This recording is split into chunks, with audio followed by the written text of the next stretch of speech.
warahmatullahi wabarakatuh. Tepangkeun wasta abdi Salwa Nabila Aryani ti kelas 11 MIPA hiji sareng rerencangan abdi Rifa Dewi Wahyuni ti kelas 11 MIPA hiji anu ayeuna nuju teu tiasa hadir di dieu. Assalamualaikum warahmatullahi wabarakatuh. Tepangkeun wasta abdi Salwa Nabila Aryani ti kelas 11 MIPA hiji. Sampurasun sadayana. Abdi kahormat para wargi Bapak Ibu guru sareng rerencangan sadayana. Langkung ti payun mangga urang sami-sami sanggahkeun puja sinereng syukur ka Allah Subhanahu wa taala.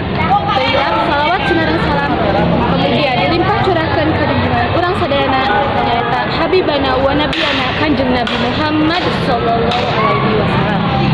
Wargana, obatna, tabiin tabiatna serta urang sadaya salaku umatna. Dina kasempatan ieu izinkeun abdi nyampikeun biantara singkat anu temana remaja atanapi rumaja kajerat narkoba. Para hadirin sadayana, ningali gaya remaja zaman ayeuna atanapi anak muda zaman ayeuna jauh beda tinu kahirupan anak muda belasan tahun kapengker. Upama baheula kudu kajerotan pikeun menangkeun narkoba, ayeuna mah upama para pemuda gampang menang narkotika ngan ku handphone. Nyatana aya jalma anu kabuka dagang narkoba sareng ngabagi momen ieu dina media sosial. Narkoba siga barang anu sarimbag jeung permen sabab gampang didagangkeun.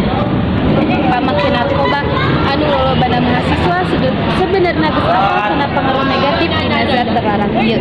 Sanajan kitu aya keneh jalma anu nyoba ngagunakeun eta sarta tuntuna karasa kecanduan.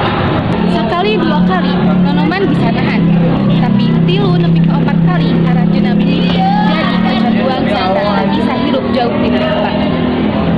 Sedih para nanoman anu ngagunakeun narkoba masih keneh mahasiswa anu kedah ngagunakeun waktu pikeun diajar sareng mudag impiana.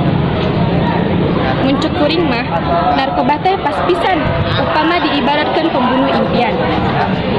Para nanoman anu kudu produktif dina meunangkeun pengaruh jeung diajar loba hal anyar pikeun majukeun negara ieu sebenarnya disibukkeun ku dirina sorangan. Kusabab narkoba para nonoman musurkeun kana milarian cara pikeun nyandak ubat deui pikeun minuhan kecanduana. Aranjeun hirup dina dunia sorangan sareng henteu peka kana lingkunganna. Hasilna dina kahirupannya eta jalma ngora anu ngagunakeun narkoba sapertos urang asing sareng nutup diri. Malah di sekolah atau di kampus prestasina turun drastis. Tangtu hanjakal pisan upama potensi pamuda anu kudu diasah kusam alatan narkoba. Para hadirin sadayana, sakitu wae anu biasa didugikeun dina biantara ieu saat